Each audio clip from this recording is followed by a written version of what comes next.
10분만 보면 미얀마 소식통이 된다. 미얀마 정보를 공유하는 에드쇼파리 뉴스입니다. 오늘도 미얀마에 많은 관심을 가지시는 구독자 여러분들의 구독과 좋아요와 함께 뉴스를 시작합니다. 미얀마 국세청은 영수증 발행 시 부착해야 하는 상업세 스티커를 미부착한 업체에 대한 벌금형을 강화한다고 밝혔습니다. 기존 스티커 미부착 적발 시마다 50만 cat, 100만 cat, 150만 cat, 200만 cat으로 벌금을 부과하였으나 벌금형이 강화되면서 100% 이상 인상되었습니다. 앞으로 스티커 미부착 적발 시마다 100만 cat, 200만 cat, 300만 cat, 600만 cat으로 벌금이 부과한다고 합니다. 미얀마 국세청은 요식업체와 호텔, 방송, 금방, 휴대전화 판매 업체들은 영수증 발행 시 반드시 세금 스티커를 부착해야 한다고 강조하였습니다. 하지만 국가 비상사태 이후 일부 업체들 특히 요식업체들은 세금 스티커 부착을 하지 않고 있으며 영수증 발급 시 상호를 제거하여 비용 처리를 할 수 없도록 발행을 하고 있습니다. 2022년 4월 19일 국가관리위원회는 NLD 정권 주요 인사인 전 네피도 시장 묘아옹과 전 네피도 개발위원회 부위원장 예민우 전 위원 산나잉에 대한 추가 부정부패 혐의를 제기하였습니다. 미얀마 국영신문사의 보도에 따르면 3명은 식당 건설 허가에 대해 적절한 절차도 없이 국유지를 매각하고 수익금을 정부에 납부하지도 않아 50억자 시상 국가 손실을 초래했다고 합니다. 이에 미얀마 부정부패방지법 55조에 의거하여 기소가 되었다고 합니다. 이미 전 네피도 시장은 선동 혐의로 징역 2년형을 받았고 그 외에도 부정부패 혐의와 2020년 부정선거 개입 혐의로 재판을 받고 있습니다. 2022년 4월 20일 미얀마 중앙은행은 미얀마 외환계좌 강제 환전 정책 면제 대상에 대해 발표를 하였습니다. 발표된 공문에 따르면 미얀마 투자위원회가 승인한 모든 외국인 직접 투자업체와 경제특구업체, 주미얀마 해외대사관 외교공관원 및 가족, 유엔 관련 외국인 직원, 개발기관 외국인 직원, INGO 또는 국제기구 외교적 기능을 하는 기구의 외국인 직원, 국제항공사는 강제 환전 정책에서 면제가 된다고 명시되었습니다. 이번 추가 세부 지침은 이에 대한 면제 적용이 되는 기업과 단체에 대해 명확하게 지정한 것으로 위 언급된 기업들을 제외하고 DICA 등록과 현지 기업들은 강제 환전 정책이 계속 유지됩니다. 모든 미얀마 정부 공문 발표가 그렇듯이 추가 세부 지침을 몇 차례 발표했음에도 여전히 업무에 혼선을 주고 있으며 면제 기업의 경우 DICA에 등록된 외국인 회사에 대해서도 추가 면제가 되길 기대하고 있는 상황입니다. 지난 4월 3일 국가관리위원회는 최근 미얀마 국내은행에 있는 외환계좌에 입금된 외환을 24시간 내로 현지화 짰으로 환전해야 한다는 강제 환전 명령을 내린 바 있습니다. 이외에도 외환 유출을 막기 위해 해외 송금 시 외환금융위원회 승인을 받아야 가능하며 달러 외환 출금에 대해서도 명확한 설명이 없어 수출입 관련 업체들은 업무를 제대로 보지 못하고 있습니다. 띨라와 유류 저장 시설이 비었다는 오보 이후 석유 사재기를 하던 모습은 국가관리위원회의 강경한 조치로 인해 주유 제한을 하는 주유소는 보기 힘들었습니다. 또한 국가관리위원회에서는 유류 업체들이 고정 환율을 적용한 이후 재고를 판매하길 꺼리면서 발생하는 상황이라고 책임을 전가하면서 주유 제한 조치를 강경하게 대처하였습니다. 위반 시 어떠한 처벌을 할 것이라는 발표는 없었지만 그동안의 사례를 볼 때 이런 발표만으로도 석유 유통업체들을 효과적으로 겁을 주었던 것으로 보입니다. 이와 함께 전력에너지부 산하 석유제품규제부는 미얀마 유류 가격을 공시하기도 하였습니다. 미얀마 현지 언론사의 보도에 따르면 휘발유와 옥탄가 91호는 50잣, 95론 및 디젤은 10잣, 프리미엄 디젤은 130잣이 인상되었다고 합니다. 이에 양곤 시민들은 주유를 하기 위해 차량이 몰리는 것도 아니고 주유 제한도 없는데 가격이 인상이 된 이유를 모르겠다고 불만의 목소리를 높였습니다. 2022년 4월 22일부터 그램 미얀마는 택시 예약 후 지정한 장소에 나타나지 않는 노쇼 고객들을 대상으로 추가 수수료를 부과한다고 밝혔습니다. 앞으로 고객이 택시 예약을 하고 기사가 지정한 장소에 도착한 이후 5분 내로 탑승을 하지 않을 경우 기사는 예약을 취소하거나 노쇼 수수료를 청구할 수 있게 됩니다. 고객에게는 기사가 도착했음을 알리고 노쇼 수수료 청구되기 전 고객의 앱을 통해 알림 전송을 하게 된다고 합니다. 해당 수수료는 카드 결제인 경우 즉시 청구가 되며 현금 결제인 경우 다음 탑승 시 함께 청구가 된다고 합니다. 해당 수수료는 100% 기사에게 지급이 된다고 하며 이 수수료 결제에 대해선 리워드 적립이나 프로모션 코드 적용이 안 된다고 합니다. 만약 기사 측에서 잘못된 위치에 있으면서 부과를 한 경우나 연락이 안 될 경우에는 해당 기사에게 경고 조치 후 교육을 실시하며 여러 차례 경고를 받은 기사는 그랩 파트너 계약을 종료한다고 합니다.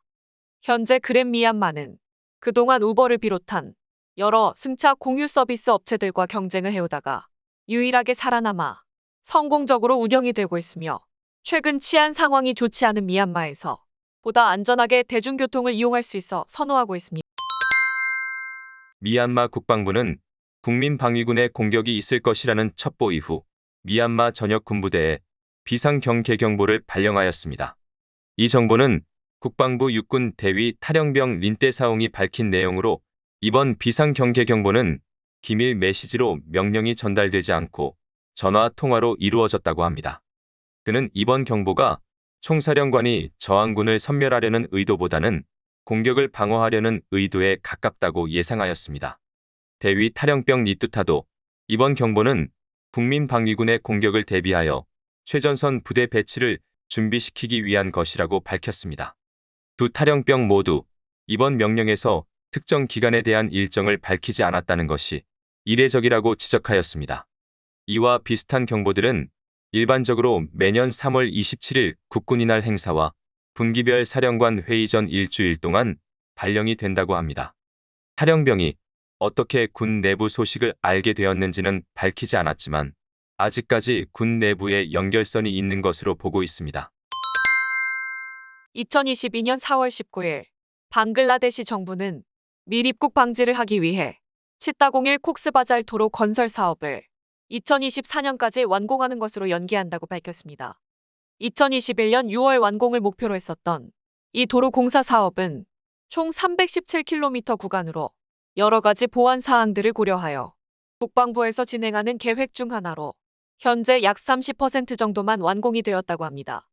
방글라데시 국경수비대 책임자는 국경횡단 도로가 완공이 되면 전초 기지 간 이동이 수월하여 국경 보안이 강화될 것으로 기대한다고 밝혔습니다. 이로 인해 방글라데시 무기 및 마약 밀수 단속에 큰 효과를 줄 것으로 보고 있습니다. 2022년 4월 20일 미얀마 중앙선거관리위원회 떼인소 위원장은 네피도에서 주미얀마 중국 대사관 체네이 대사를 접견하였습니다.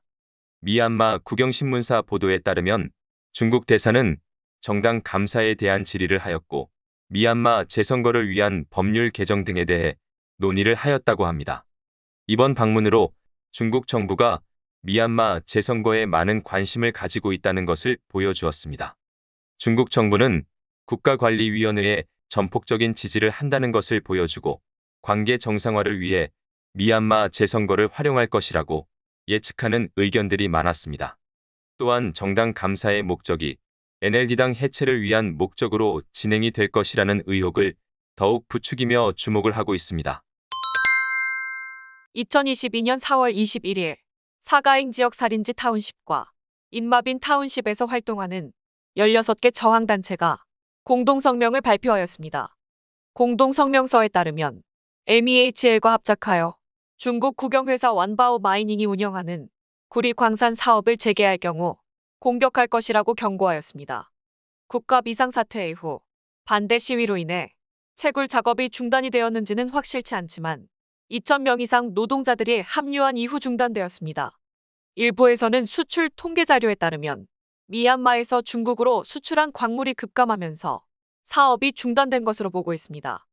하지만 성명에 참여한 저항단체 중 한 단체는 국가 비상사태가 발생하고 2개월 이후 광산 운영은 중단이 되었지만 최근 신규 직원 채용 공고를 내고 있다고 지적하였습니다. 중국 업체에서 국가관리위원회와 광산 재개를 위해 세 차례 회의를 가졌다고 하며 중국 정부는 국가관리위원회의 주요 파트너로 중국 정부의 수익은 곧 국가관리위원회의 수익이 된다고 주장하였습니다. 구리광산 사업에 대한 신규 채용 이슈는 4월 초 미얀마 우나마웅린 외교부 장관이 중국 베이징을 방문한 이후 나오기 시작했습니다.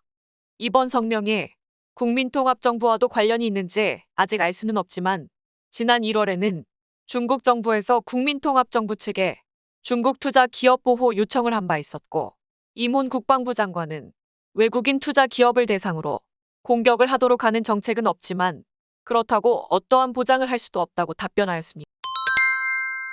2022년 4월 21일 국가관리위원회 마웅마웅은 공보부 장관과 아웅 나잉우 대외투자경제관계부 장관은 여러 해외 언론사들과 인터뷰를 진행하였습니다. 미얀마 국영신문사의 보도에 따르면 두 장관은 유류 가격에 대한 답변과 우크라이나 침공에 따른 글로벌 유류 시장의 혼란, 저항단체의 공격, 추가 경제 제재 등에 대해서도 언급을 했다고 합니다.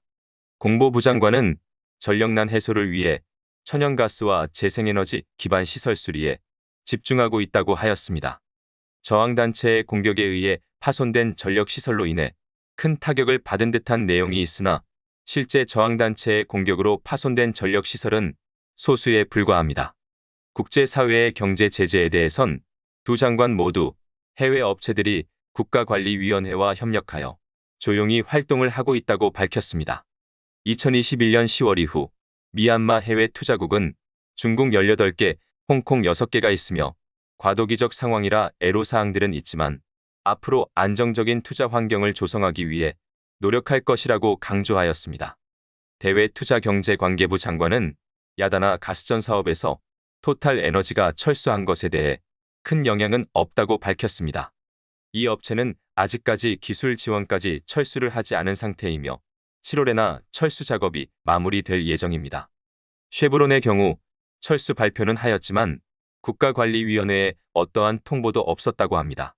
외환 강제 환전 조치에 대해선 최근 짝가치 하락으로 달러당 2,000잣을 넘어서면서 환율 안정화를 위해 고정 환율 조치와 외환 강제 환전 조치를 내렸다고 설명하였습니다. 또한 추가로 면제 사항 검토를 하고 있으며 해외 기업에 더 이상의 추가 부담은 없을 것이라고 하였습니다. 에드쇼파르 미얀마 뉴스를 끝까지 시청해주셔서 감사드리며 구독과 좋아요, 클릭을 부탁드립니다. 좀 더 상세한 미얀마 정보를 찾으신다면 에드쇼파르 뉴스 웹사이트도 추천드립니다. 에드쇼파르는 보다 많은 미얀마 정보를 공유하기 위해 노력하겠습니다. 감사합니다.